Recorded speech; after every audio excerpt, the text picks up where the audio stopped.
15 miles north of Waco, in McLennan County, Texas, a plaque commemorates the site of the Crash and Crush, a railroad publicity stunt gone horribly wrong. On September 15th of 1896, around 40,000 people visited this spot to witness one of the wildest publicity stunts of the 19th century, a planned train wreck organized by a passenger agent for the Missouri, Kansas, and Texas Railroad. Though a similar and successful stunt had been carried out near Lancaster, Ohio on May 30th of 1896, the copycat event in Texas would be a different story. This is the story of the Crash and Crush.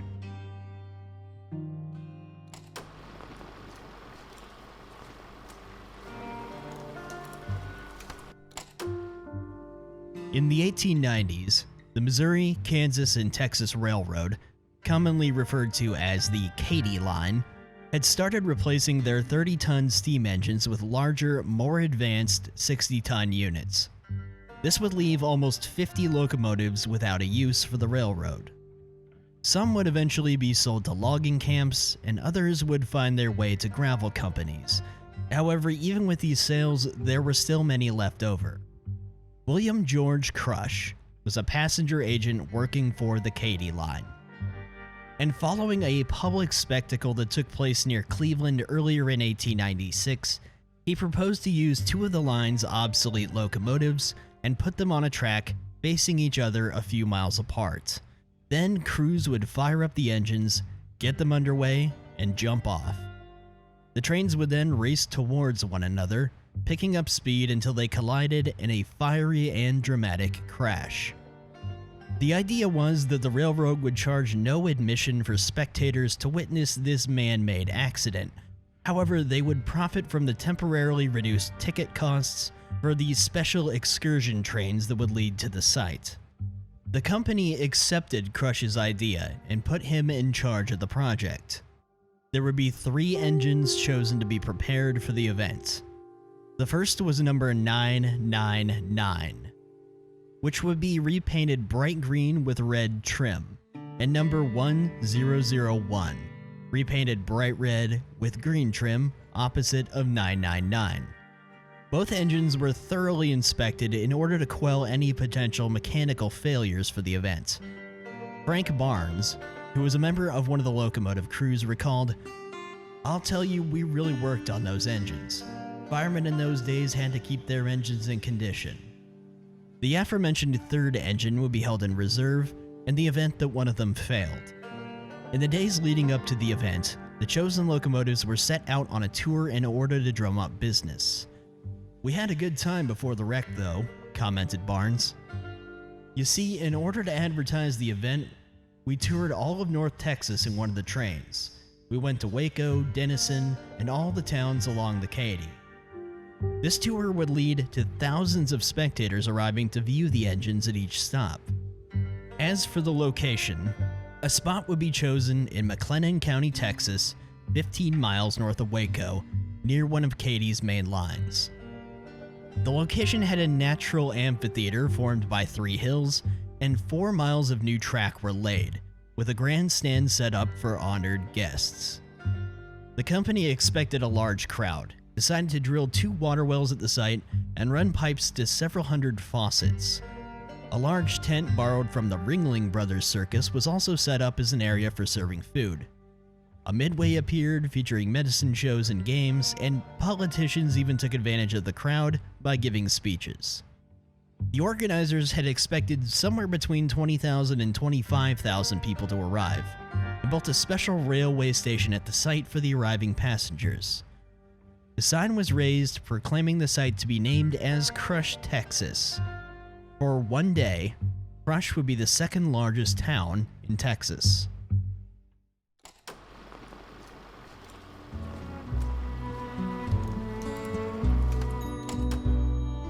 On the day of September 15th, people began arriving in droves. The special trains that have been bringing people to the event were so full that some brave onlookers even rode on the roofs of the cars. By later in the day, the crowd would swell to between 30,000 and 40,000 visitors. While the crowds continued to gather, the train crews began rechecking their engines. They also conducted speed tests on each to help predict the exact point of the collision. In order to avoid one of the engines getting away running wild onto the main line, they removed the rails that connected the collision spur track with the main line. Since the couplers used in those times were of an unreliable link and pin variety, the train cars for the engines were chained together to ensure they would remain connected during the impact.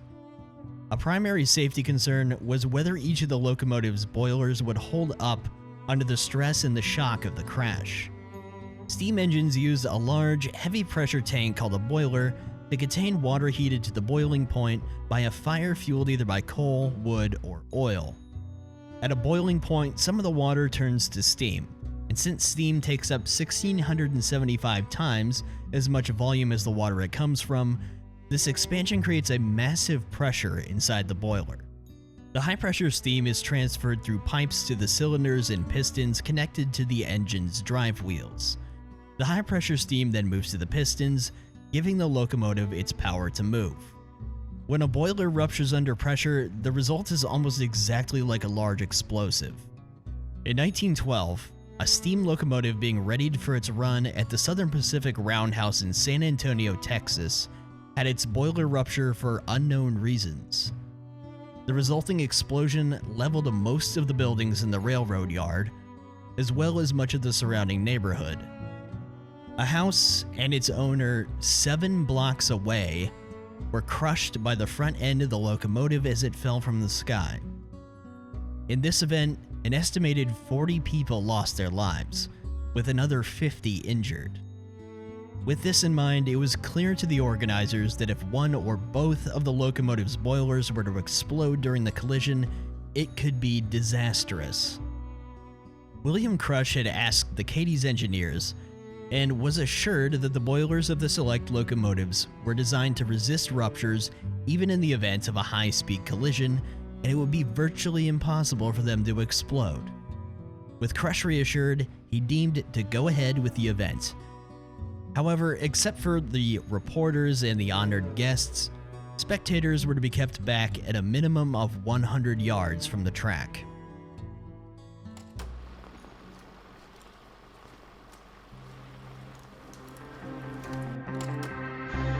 The crowd continued to grow throughout the day, and around 300 policemen would be brought in to keep order amongst the visitors.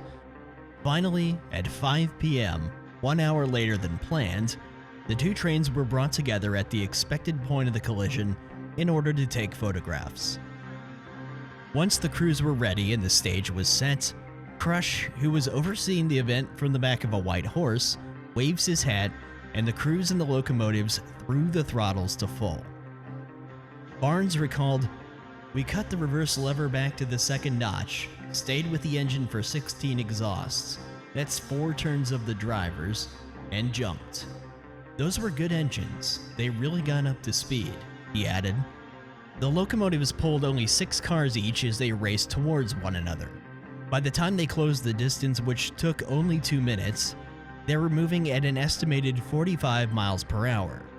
The smoke was pouring from their funnels and a great black streak, and the popping of the steam could be distinctly heard for the distance of a mile. As reported by the Dallas Morning News, the rumble of the two trains, faint and far off at first but growing nearer and more distinct with each fleeting second, was like the gathering force of a cyclone. Nearer and nearer they came, the whistles of each blowing repeatedly and the torpedoes which had been placed on the track exploding in an almost continuous round like the rattle of musketry. The trains hit very close to the expected location. However, what was not expected was that the boilers of both locomotives exploded. The Dallas Morning News reported, "There was just a swift instance of silence, and then, as if controlled by a single impulse, both boilers exploded simultaneously, and the air was filled with flying missiles of iron and steel, varying in size from a postage stamp to half of a driving wheel." The flying metal would have deadly effect. People ran in terror. 2 young men and a woman would lose their lives. with 6 others being seriously injured. One of the event's official photographers was one such injury, losing an eye. The trains themselves were completely destroyed, with the exception of their last cars, which were virtually untouched. After the crowds recovered from the blast, they began swarming over the wreckage in search of souvenirs. Wrecker trains would also move in to remove the larger wreckage, with souvenir hunters carrying off the rest. People began leaving for home as the tents, stands, and midway booths came down, and by nightfall, Crush, Texas ceased to exist.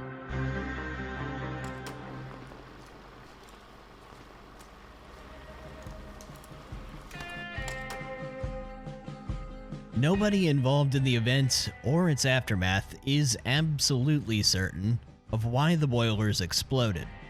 However, railroad officials speculated that each train traveling 45 miles per hour and hitting head-on was comparable to a single train traveling 90 miles per hour and hitting a solid wall. They suggested that this caused much greater impact than speculated, and this extreme force was the culprit of the explosions. Whether or not this is true, I don't know. In any case, this publicity stunt that was expected to generate goodwill for the railroad had obviously backfired. William Crush will be fired that same evening. However, this was only temporary, as the very next day he would be rehired due to the somewhat baffling lack of negative publicity caused by the incident. Crush would continue to work for the company until his retirement, ending a career that spanned 6 decades. The Katy Railroad settled several lawsuits from the victims' families with cash and lifetime rail passes.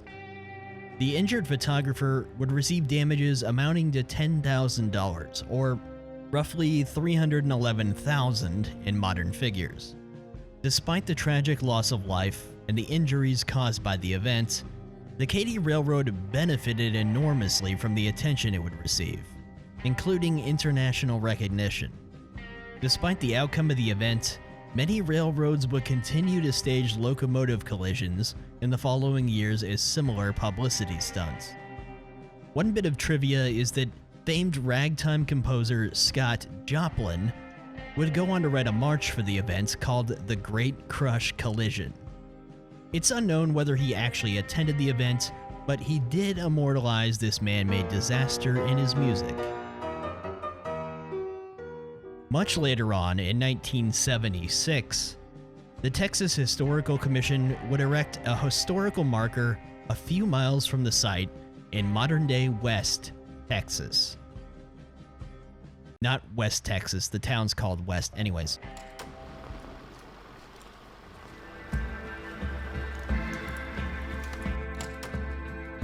So that will do it for the story of the crash at Crush. This was an interesting story for me to research, and I had a lot of fun putting together this video. There wasn't a whole ton of in-depth information about it, but I thought it was interesting enough and strange enough to research and present a video about it. Before looking into this, I had no idea that railroad companies in this era did these sorts of dangerous publicity stunts. It's definitely an interesting and wild part of railroad history. Anyways, I hope you enjoyed the story, and if you did, leave the video a like. It helps me out a lot with the dreaded YouTube algorithm. If you're so inclined, feel free to leave your thoughts in the comments section, and if you enjoy my content, consider subscribing. After all, it is free. Thank you so much for watching, and I hope you'll return in the future once more videos come online. Or if you haven't already, check out some of the previous releases that are already on my channel. Until next time, take care.